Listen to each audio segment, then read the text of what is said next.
మీకు కూడా నాలాగా నైట్ క్రేవింగ్స్ ఎక్కువైనా?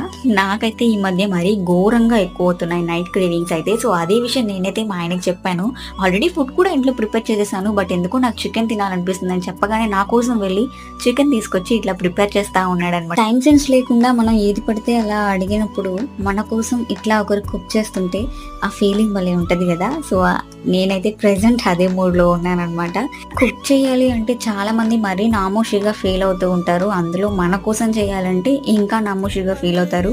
But it's okay. నేను నీ కోసం చేస్తాను అనే వాళ్ళు దొరకడం చాలా కష్టం.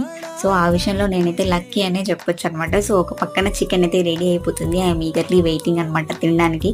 ఆ క్రేవింగ్స్ ఉన్నప్పుడు ఆ నచ్చిన ఐటెమ్‌ని వెంట వెంటనే ప్రిపేర్ చేసుకొని తినేస్తుంటే ఆ ఫీలింగే వేరసలు. సో, ఈ స్పైసెస్ అయితే చల్లేస్తున్నాడు. స్మెల్ అయితే అదిరిపోతుందనమాట. సో, ఎట్టకేలకి చికెన్ అయితే ప్రిపేర్ చేసాడు. అడగగానే నా కోసం ప్రిపేర్ చేసినందుకు love you so much my dear.